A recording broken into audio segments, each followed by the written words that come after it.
What's going on, everyone? We back at the All About the Data podcast. We got another special guest in the building for you guys, and you already know we have our co-host Shanice Edwards, Quant King J, aka Jafar Campbell, or should it be Jafar Campbell, aka Quant King J?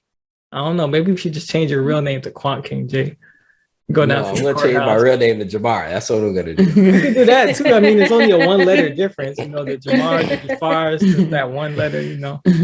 And then we got our new host, Lucky Jones. I told y'all got to look her up, man. That's a famous name right there. And we got our special guest. We're going to go ahead and have Lucky introduce him, and we're going to get the podcast going, keep it flowing, keep it going. Yes. Hi, everyone. So today we have Olanrewaju, and Oyinbooke is his last name. He's a data management expert, data scientist, business intel analyst, and Power Platform evangelist with over 6 years of freelance and corporate experience spanning across education, fintech, and insurtech. He's passionate about fixing the technical skill gap needed to accelerate Africa's growth. He's currently the co-founder of Capacity Nigeria, which is an edtech hub committed to driving digital literacy in Africa, and Datasite Analytics, which is a digital and data transformation startup with a focus on data science and automation training and implementation. He currently leads the data management office of a multinational insurance company where he oversees the data science team, data governance, data quality, and maturity team, as well as drives automation initiatives across the organization. He's also a Microsoft Most Valuable Professional, certified trainer, and certified data management professional with over 10 relevant Microsoft certifications.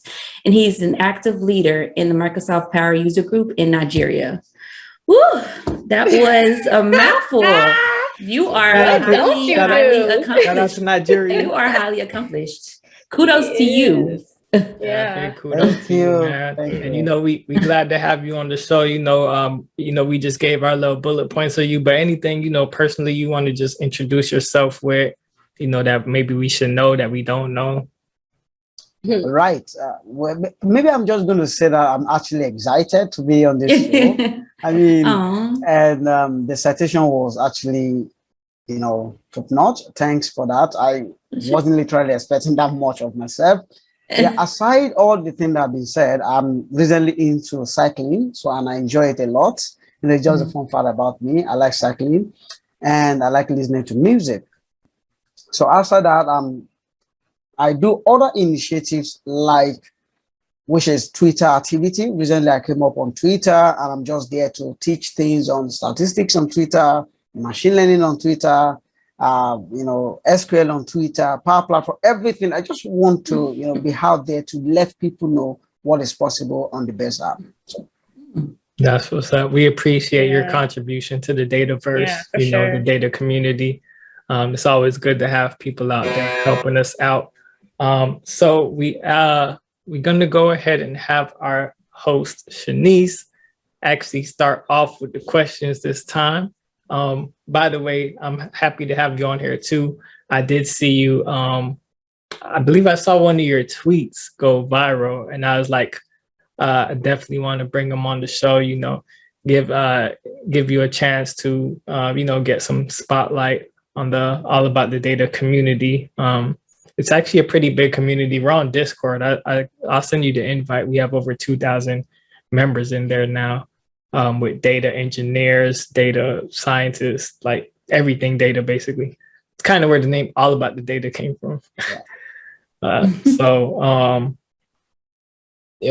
year you might be able to help me out with help us out with Power Automate, since you're a power guy. I'm actually getting into that right now, and I was like, dude, this thing can do everything. Like, I love this. Facts. So once again, shout out to Nigeria. We actually have a lot of people from Nigeria in the Discord too. So you guys are hard, dedicated workers. You know, you guys are definitely put in that work. So once again, much love to Nigeria. But we're gonna go ahead and get into the first question and get this show started, so we can keep it going, keep it flowing. Shanice, what you got for me? What you got in the bag? Yeah. So before you came on, I was on your Twitter, not stalking you, just looking. But is it true that you finished the Google course in like 48 hours? Yeah, I did. Exactly 48 hours. That's amazing. How did you have like the motivation to keep at it for that long? Yeah, like we need the full breakdowns. I remember you said you was at 3 a.m. Like, did you go to sleep? Yeah, that's insane. Like, tell us the whole story. Yeah. Okay, so first it starts with the why. Why did I even attempt taking such a course, under 48 hours?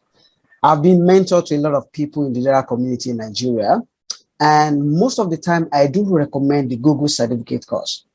I just realized 4 months, 6 months after, 7 months after, they come back and they're still maybe with module 2 or module 3. I get frustrated. Is it that difficult? I mean, is it that you can't focus? So, and beyond just that people are taking longer time to complete it, I want to also know the nitty-gritty of what was covered there so that I can know what is expected when a mentee completes the course, what is the expected knowledge and skill you should have acquired from that course. And that will help me to tailor my, mentorship program to say, okay, these are the missing gaps, or this is how I can further help you to build on that. So I couldn't sleep at that midnight. I mean, around 2 a.m. And I was just wondering, what can I do? I just dawned on me that I can take that Google certification course and let me see if I can finish it in a day.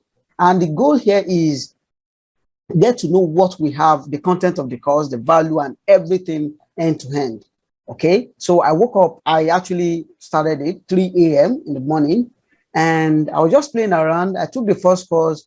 I checked an assessment to see if I can, just jump and take all the quiz and assignment. I took that, I scored 95%. I was just playing around and I scored 95%, and I was like, yeah, I think I know this thing. And I went through the curriculum. They were pretty easy for me. So, okay, but it's too lengthy, it's too voluminous. How can I do it so that I can finish this thing? So I just have to put the video in about 2 times faster, just to listen to say, okay, what are they talking about here? I understand, all right. Then I move to the quiz and the assignment. I will haze them, move to the next one. I did that consecutively for 6 courses. And out of 8, I was using an average of 1 hour, 10 minutes for 1 course. And then by the 5th one, I was already mentally stressed out. So it wasn't that easy. It wasn't that easy. I was tired. I need fun. I just want to stay away from system. But let me do this thing. And so by the 6th one, the 6th course actually gave me the mark that go and sleep or go and rest, because I struggle with the capstone, I mean the quiz and the assignments.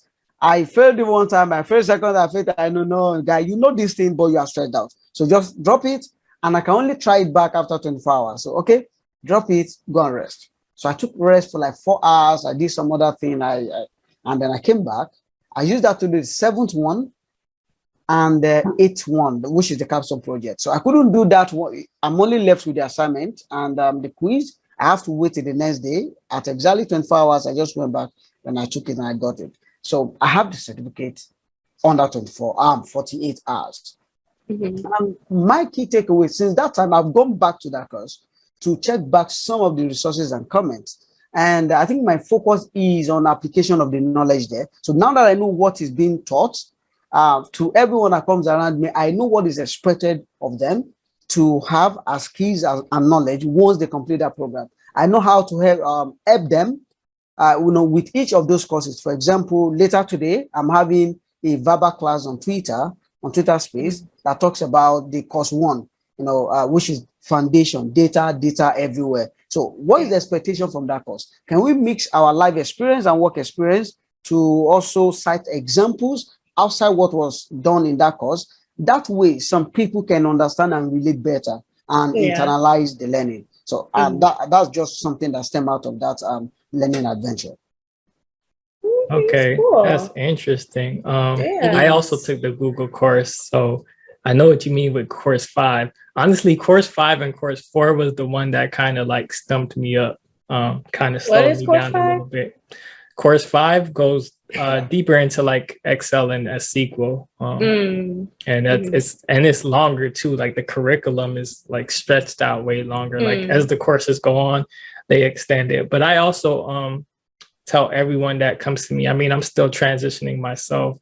But whenever anyone asks me where should I start, I usually tell them the Google course as well, because I feel like it kind of covers all the basics that you need, at least for a beginner, outside of just learning SQL, Excel, Python, all that. It teaches you how to think like a data analyst, how to do presentations and things that you're not going to learn by just, going on data camp and doing SQL and those things like that.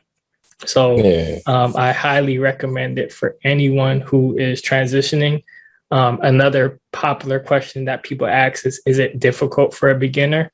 I think it's very beginner friendly. And honestly, I think it's not enough to advance you. If you want to advance your skills, you definitely have to do more than just that course, but it's enough to introduce you to everything and put you at least a junior mindset of a data analyst. So I know you touched on, your why and everything like that. So would you say your predominant focus for taking this course was to know what it is that you're recommending to people? Exactly. Yeah. And how I can also support and cover their knowledge gap after the course. Got you. Okay. That makes sense. So yeah, we'll go ahead and go on to the next question. Just for people that want to take that course, it is on Coursera. And you can, so when you did it, so you did everything in the 7-day free trial. Actually, exactly. That boy got the real financial aid. That was the real reason. Well, I just thought about it. Got a free lunch. She ain't playing. Man. It's crazy. Quantum Jay, when I first told him about it, he's like, I'm gonna finish it in 7 days. I'm like, I don't know, it might take you a couple months. He's like, watch this. There's a project in there, right? To be frank, I could have finished it in 2 weeks, but I need to do 3 hours a day, and I wasn't doing 3 hours a day. But I highly believe if you sit down and commit 3 hours a day to it, I don't have any data experience, but I am a systems engineer / network engineer. But if you put in 3 hours a day for 2 weeks straight, I believe you can finish it by 14 days. There's a project in there, right? Yeah, there's a project in there. So each course ends with like a little mini project, and then you have the ultimate capstone project is the last course. Yeah. So, but yeah, let's go on to the next question. Let's keep it going, keep it flowing. All about the data podcast. Thank you, everybody tuning in. Yeah. So I just have another. So out of all the fields in tech, what made you choose data? Like you have a very thorough or solid resume. So was like everything second nature to you? Was it easy for you to pick up everything? I think it boils down to my background. My first degree was in statistics, and so we actually think and thought about data is about data. But while not every statistician today or people that study statistics are actually into data. Right. So why my interest in data? While I was on campus, I mean exactly year 2, I thought to myself, okay, I'm more interested in the application of what I'm being taught in the commercial settings. So how is it being applied? I'm using 10 sample data, 13 or 20 sample data in the class, but is that how it is over there in a house side? That curiosity led me to start exploring the kind of tools that they use outside there, like Starter, SPSS, Minitab, eView. Then, so I was using that same 20 records of data we are, manually solving on notebooks. I will import them to those applications and use them so that I can replicate what is being taught, what we are doing manually with the system. Then at 400 level, I started helping project students in other faculties and departments to analyze their project data. That really made me feel valuable, that I can support people. And I imagine how much it is when you are in the corporate setting working, how you can leverage your business data to provide insight. So I naturally fall in love with data. But the real peak of it, which was in 2016, I browsed online on Google. I was looking for where to situate myself in my career. And I came across the data gap. And the explanation around it was that data today is being generated at an exponential rate every day. However, the skill available to analyze this data, they are only growing at a geometric or arithmetic rate. So there's a gap being left behind. we are likely going to end up with a situation where there are more data unanalyzed than the one that have been analyzed. I mean, I just felt so connected to that. That I mean, how I wish to be added to that workforce. You know, I want to cover that skill gap, data gap. So when I'm there, I can help other people as well. I found it like a purpose, like, okay, let me be there, let me keep doing this thing. That was how I entered fully into data space. Oh man, that's so passionate. Made my heart burn. I was like, shoot, let me become a data That's a love myself. story. Do I love data? Maybe I love data. Lucky having a whole bunch of epiphanies on these episodes, boy. I love it. You got a powerful story, man. Like, I'm excited for your story to get out there. You know, like the hard work, the dedication, and you giving back to the community. So that's what make it like even more powerful. You know, like people helping people. I'm a big fan of that. You know, that's why All About the Data even started, was the whole mindset behind it is people helping people. You know, so, you know, it's all about community. So again, you know, I would definitely want you in the Discord. I can see you adding so much value to the community, you know, even just what you post on Twitter. After this show, I'm going to join. So make room. I'm coming. Yeah, come through. You know, we got this. I don't know if they're going to be ready for you, Ola. You a heavy hitter. You coming hard. We got this new thing that we starting up too. It's called Sequel Saturdays. And I think you'll actually, you know, you can add some value to that. But we're going to go ahead and keep the show going. We got Quan King J with the questions. Quan King, what you got in the bag? Where the money at?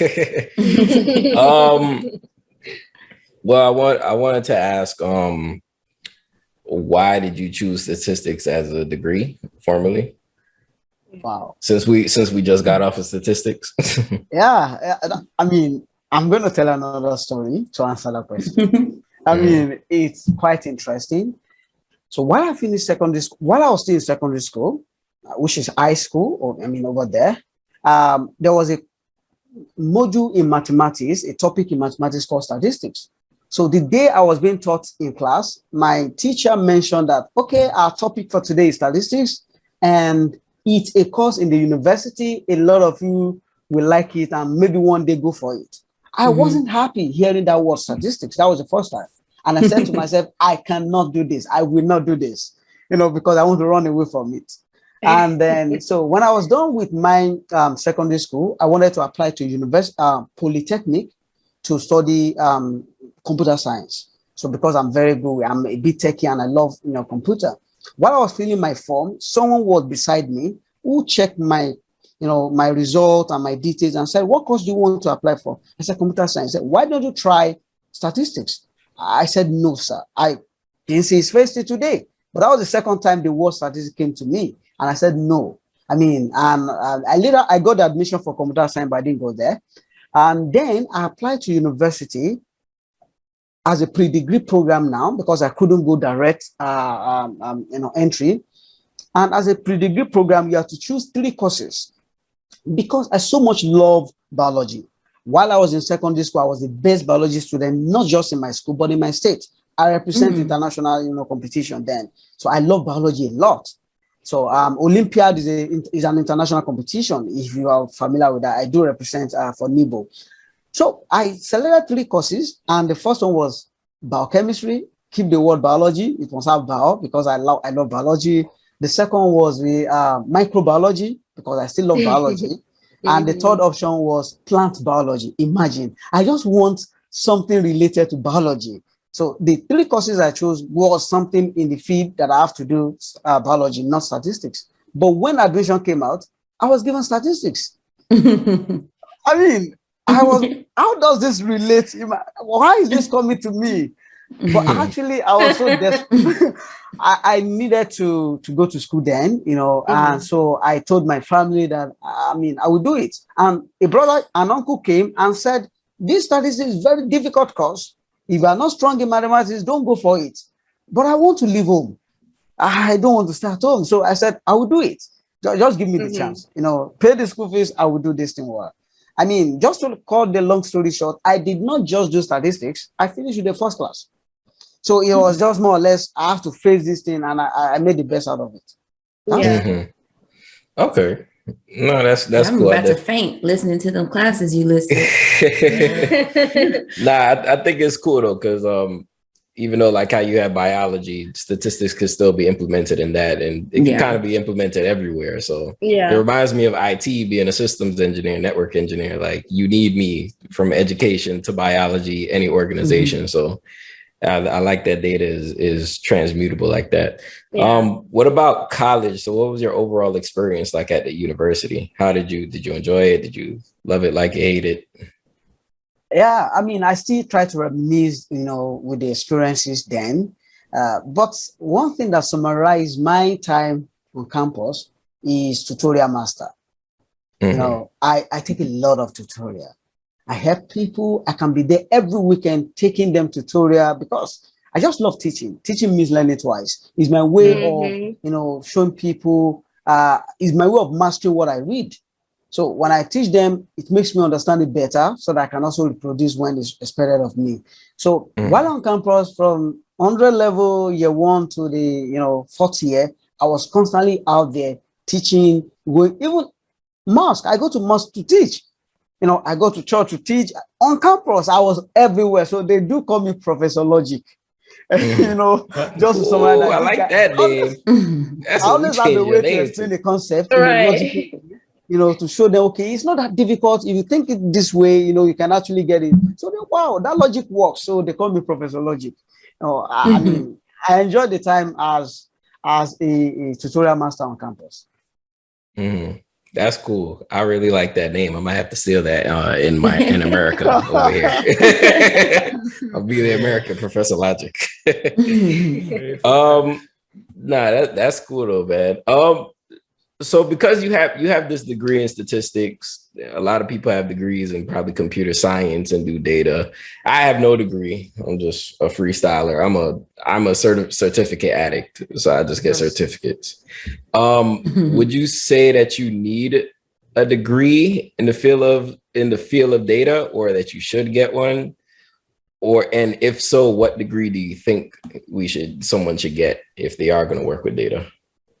Okay, so I have been, faced with this question in the past, and from my experience and, discussion with the community here in Nigeria, I have seen that, yes, even though some degrees, actually, or certification gives you edge because you get to understand those concepts better, you are being taught something that can help you transition easily. However, irrespective of your degree of discipline, you can still move into the data space.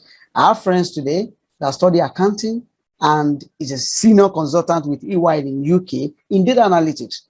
I have people that study linguistics. He's even doing a PhD in natural language processing.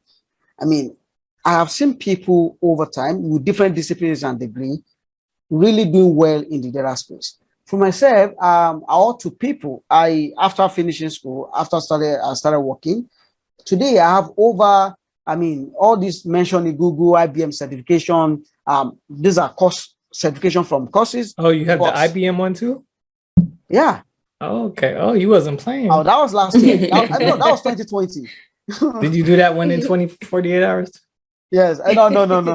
Okay. I took my time. I think I finished that in 3 months. Okay. That's still quick. They say that one was projected to be like 11 months. Yeah, I was really, really into it. Actually, I'm a very focused guy. So when I want to give something my attention, I'm just there doing it. Yeah. And I didn't get fulfilled until I complete it. So I love the feeling when I get it done, and that keeps pushing me. So for certification, I've done Microsoft certification, about 10 or 11 of that, just to validate my skill. So what I use certification for is to rather validate the skill I have. I focus on acquiring those skills using every means possible, bootcamp, YouTube, videos, courses. And after I've been able to develop project and portfolio, then I go for certification exam to be sure if I truly knows this thing to the, global standard. That's what I do. I'm not sure if that pretty much answers your question. Yeah, I'm starting to lean more towards that approach. I used to be like more so like do the certification, then do the project. But now I'm more so do the projects and then do the certifications, because from my experience in interviews, like they don't really ask you for the certification. So it's like you're more better off just doing the work and being able to like express your work in the interview. But speaking of doing projects and doing the work and everything before you actually get the certificate, one thing I preach about is documenting your journey. I see you're big on documenting your journey as well. Do you advise like your students or people transitioning into data to document their process, or like what's your thoughts on that? I can't overemphasize that because it is very important. Okay, so I call it open learning. You know, you are learning in the open. The moment you document, then you share, you're learning in the open. For example, when I wanted to take serious my Power Platform journey in 2021, I started a YouTube channel in January 3rd. And in the space of 1 year, I have released 120 videos, you know, of different use cases. I was practically learning and documenting my learning. When I learned something, I go and create video around it and push to my YouTube channel. Today, some of those things, for me to replicate that, I still go and consume my YouTube channel for me to go through, okay, how is this thing being done? I was the one who created it, but I still go there and consume it. So as a guide. Yeah. When you transition into data feed is the same way for me. As you're learning, keep documenting the process. Most of the time, like the Google data analytics talks about the processes, the stages and the steps. You start by asking questions. How do you ask? What do you get from that? Are you asking yourself? Are you asking the business? You start by, after you ask questions, there are other things that you still need to do. I'm just trying to remember those things. After you ask questions, it was more or less prepare. So you know what you want to do now. How do you prepare for those things? And if you are pushing forward a use case, start with, if you are putting forward a portfolio, start with a use case. Okay, even if it's an open data, you can still, coin a use case around it, assume a business, a fictitious business, this is what they're into, this is the challenge they're facing, ask the right question, they're prepared to solve it. And how about the process? How do you go around about solving it? Is it a popularly known approach that you're using? When implementing that approach, does it have challenge? Were you able to maybe use an hybrid one? These are things that shows that, okay, you truly understand what you're doing and you are following maybe a standard or framework. Then you go in and analyze your work. Then you share your result and actually make recommendations so that it's not just, this is the dashboard. It's not just, this is the model. What can you recommend from the outcome of your work? So it is very important to document your learning process, not just for you, but also for people coming behind. A lot of people will go back to those things and then sort of, wow, it helps them to grow faster because it might take you 2 weeks, 1 month to put that together, but someone who have access to that can, in 3-4 days, can get that skill and move forward. So that's my thought on that. It's funny. I tell people the same thing. I say, because people are like, oh my God, I can't document. I don't know anything yet. I'm like, but what you do know is going to help somebody who is probably in the exploring phase, trying to see if this is something they want to do. Now they're seeing the resources you're putting out. And it's like, so it's like you're helping yourself and you're helping other people at the same time. That's why I say, don't be afraid to document your journey. So y'all go right now, pause this session right quick and go on LinkedIn and go on Twitter and just post something and then come back and press play. I'm challenging all the listeners right now. Go document something. Don't be afraid. Don't worry about how people are going to respond. Just do it. You're going to feel better about yourself. And then come back and tell Data J thanks and Ola thanks and all about the data thanks. Because we trying to help everybody get 6 figures in the data. Come back and finish the video, please. I'll probably do that after the video. come back and finish the video. We'll remind you at the end. Yes, make sure y'all go do it though. For real, we just trying to help y'all out. And Ola, we appreciate you giving the advice. We gonna keep it going, keep it flowing. Lucky luck. Ooh, it's crazy. I used to call when I was in the music industry, I had a manager. What haven't you done? I'm just curious. I've done everything under the sun. What King Solomon said. I'm loving it. So quick funny story. So my manager, when I was an artist, was actually named Lucky. That's the funny part. He was actually, and I used to call him Lucky Luck. I got a song where I shouted him out called Lucky Luck. I'm gonna have to hear that. I have to hear it. Okay. You got their song? We're gonna post it in the show notes, ladies and gentlemen. No, we're not posting it in the show notes. Shanice, make sure you post it in the show notes. I'm on it. Data records. Welcome to All About the Data Records.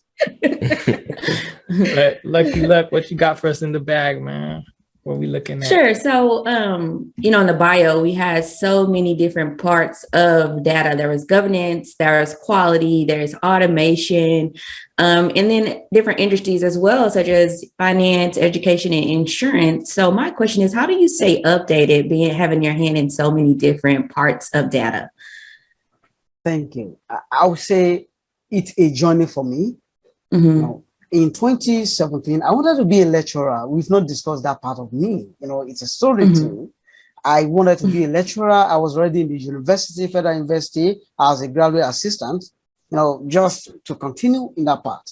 And I decided I need to go back to the industry. I mean, there's still a lot that I'm missing. There's still a lot to be done because I wasn't even officially engaged then.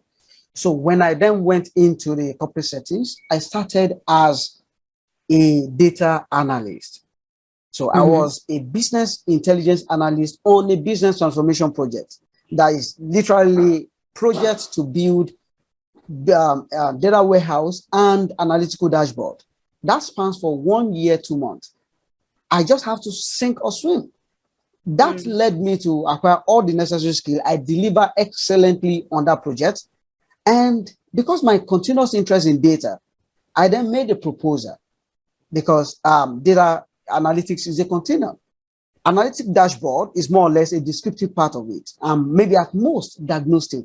You see what has happened in the past, and you can ask questions, why did it happen, by diving deeper. But there's still a part of it where you ask the question, what will happen next? That's the predictive part. Then I wrote a proposal that, we can do more from this same data. Let's start a data science team here. And, I wasn't into data science then, that was 2019, but I have read so much about that space. I've practiced, I competed on Google, Kaggle and the rest. And so I kind of know what it takes to build a model. So I made that move, and it was, the ESCOM passed vote of confidence on me. Then I started the first data science team in that organization. Because it's a multinational, by November of that year, I was invited to Paris. We had a data science conference in Paris, and we met about people from 66 countries because they're actually wide. And that connected me to community of data scientists. And these are guys that work for the same organization, doing different projects in different entities. I felt so much. I'm just starting 2 months into my role as a data science team lead. But there I was able to see a lot of use cases that people in different entities have implemented. So I'm good at pulling in initiatives. So I networked with them, got connected with them. And when I got back to Nigeria, I was keeping contact. So, okay, I heard that you mentioned this project. It will be valuable to what I'm doing here. Can you offer help? Can you assist? Then people were able to assist. And in that role as a data scientist, I was able to build a couple of solutions that are in production. And I did that under 1 year, 2 months again.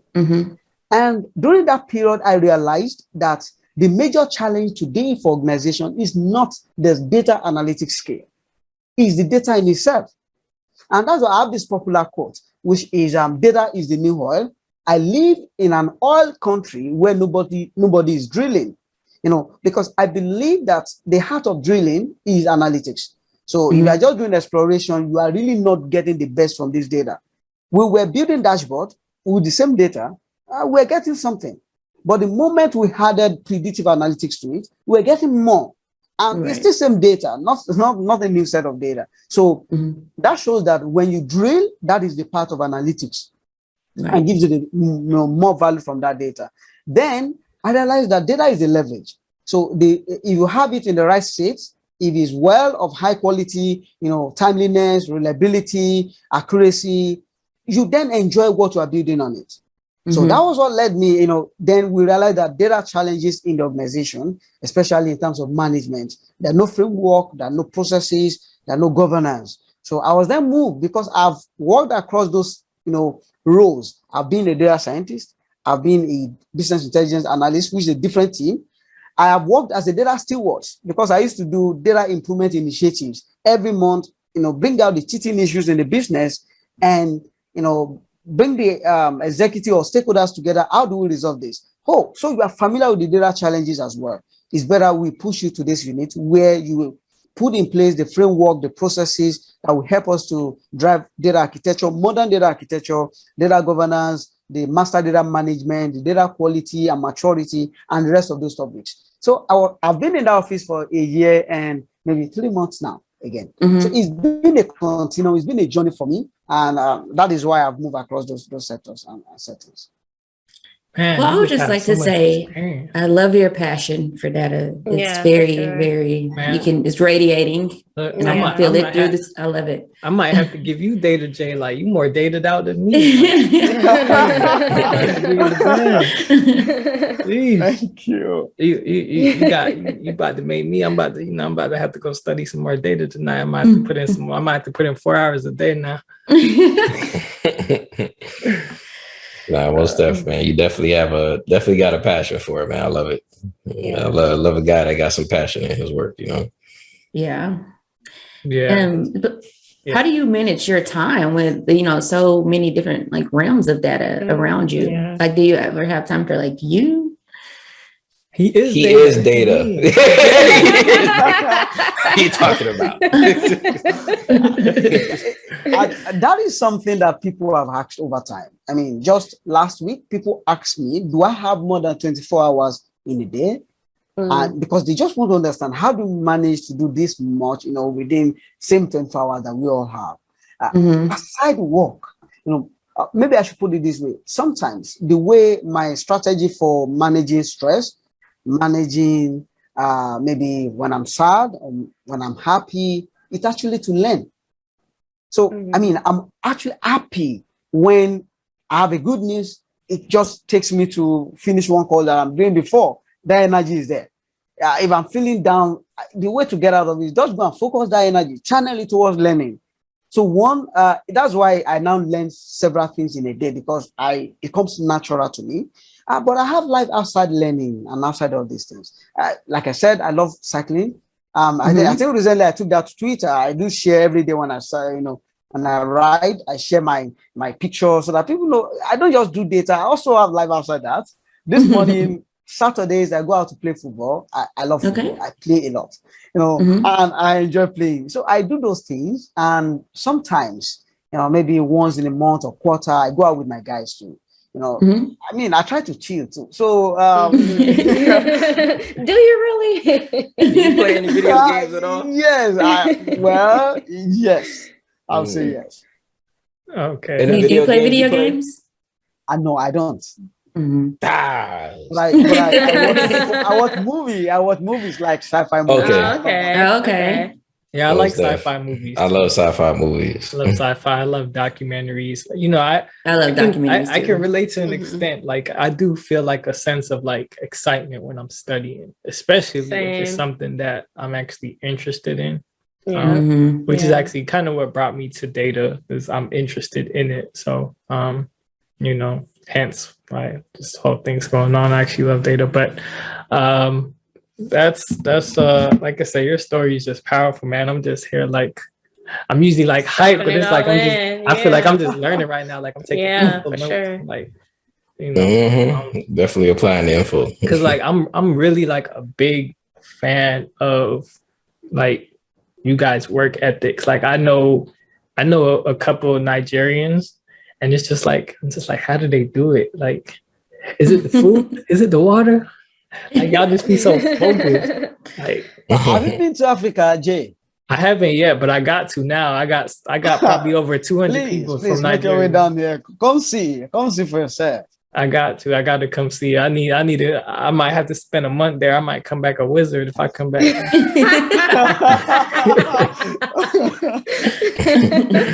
Man, but let's keep it going, man. So you said outside of data, you do football. You ever try to go to the league when you was a kid? You ever wanted to go professional? You mean watch professional football in Nigeria? Yeah, or just in general, yeah. Was that ever a thought? Actually, I'm a Man City fan, and I've been a Man City fan since 2009. So for a long time. So I watch football, and in Nigeria we have our own league. It's not that popular, and sometimes if I could make my way there, it's not that close to my area, but I do attend, but not frequently. Okay. All right. So we're going to keep it data, but we're going to ask a data question that's not really about data itself, but it is kind of data because we're collecting data from you in a sense.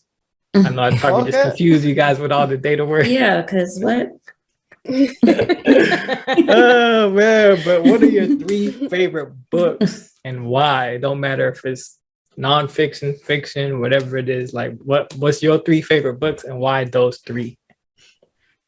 All right. So I'm going to say the first one is Atomic Knowledge by a Nigerian author called Samson Adapor. The reason for choosing that book, it really changed my mind. The guy explained how you can be in this part of the world, but not restrict yourself to, the situations around you, and explain how knowledge will drive the economy. That was 2014, 15 when I read that book, and I almost read it every year, so that I can renew, those insights and those energy that I got from that book. It really changed and transformed my mind. It made me value knowledge like never before. So I know that when you master it and you know it, you can make way for yourself anywhere.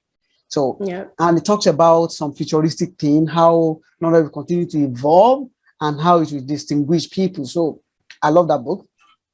The other one is, I can't remember the author now, Good to Great. Good to Great. Okay, I think I heard it. Good to Great. And the reason for choosing that was I was part of a strategy session in my organization in early part of 2018, and we wanted to move that organization from being good to great.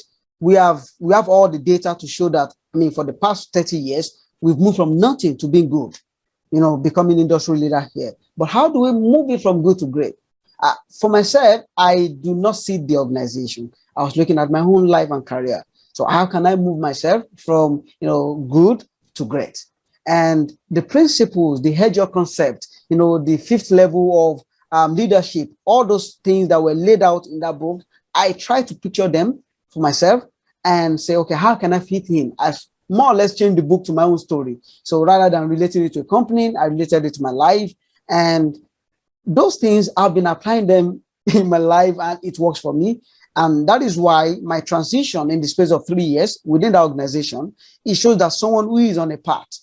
It won't be that if I didn't have that such content that inspires me to say, okay, how can I take myself from where I am to where I want to be?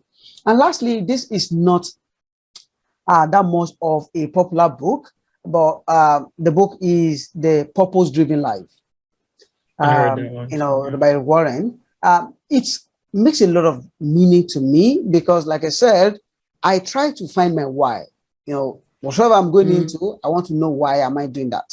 I took that course for 48 hours because I had a why, and it was that why that pushed me to complete it on time.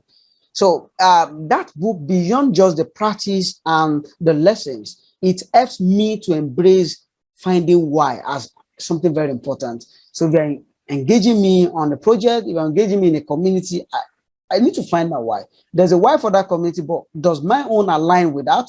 So the purpose actually helped me to channel my passion. I've realized I'm that kind of person that is very passionate. So there are a lot of distractions around me. If I don't have my why established, you see me everywhere. But for me to be able to channel my why, my passion to something that is rewarding, maybe not rewarding for me, but rewarding for the purpose which I'm putting it in, I need to understand the why. So those 3 books, so personal to me. So those 3 books are the secret. Thank you. Save me a trip. Be sure to list those. But interesting. The first one you said was Atomic Knowledge.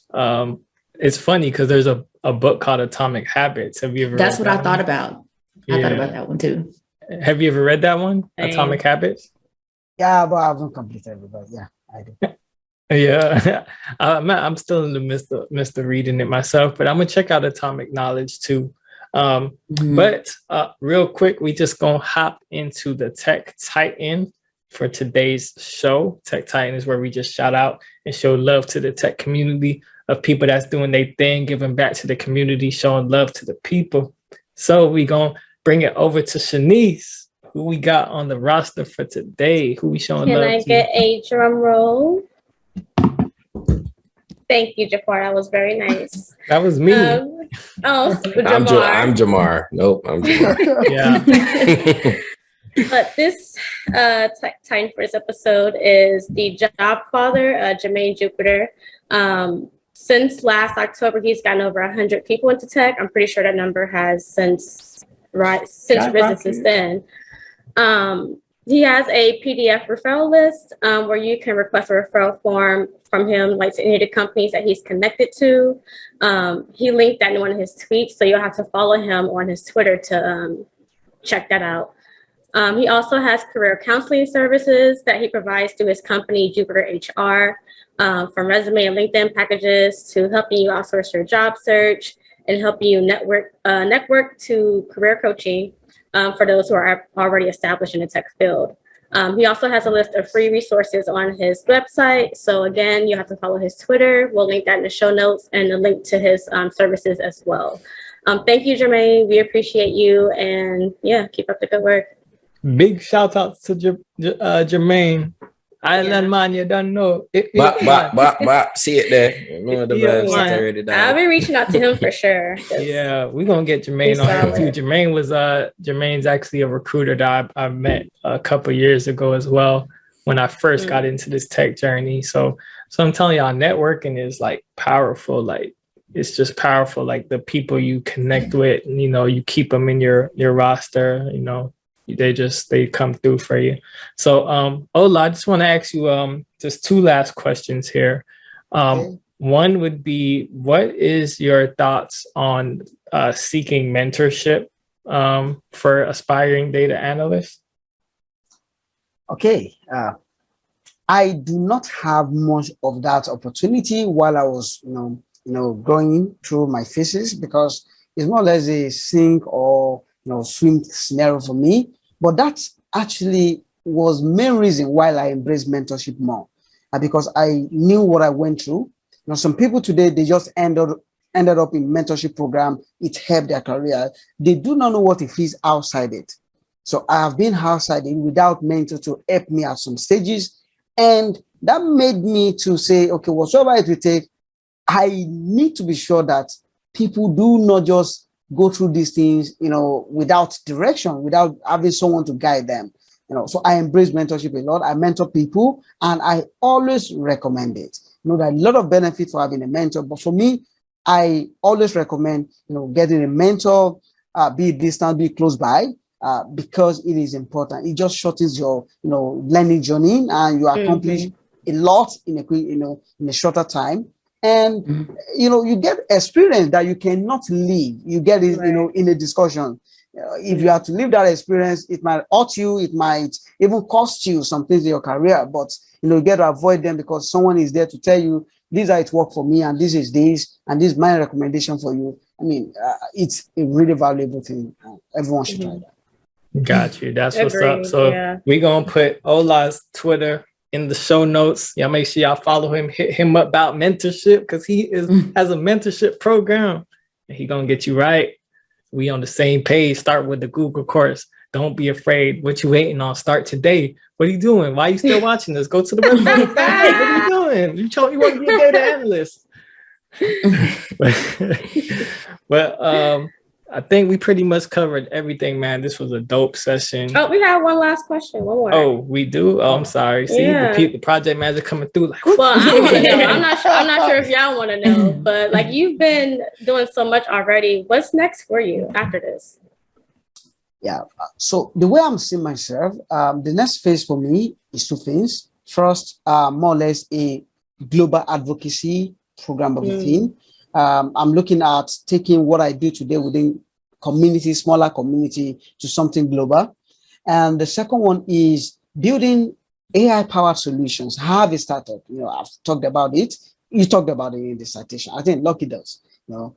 She mentioned that that's data site analytics. I have consulted for companies and implemented AI solution for them. But I mean, I just see the need to help SMEs more, and democratizing AI can come in many forms. It could be by giving them something that is easy to use and is explainable enough, but it's powered by machine learning solutions that makes, that contribute to the growth of the business or to reduce the cost or to optimize their processes. So that is something also big on my table, how I can release an AI-powered product to support businesses in their growth journey.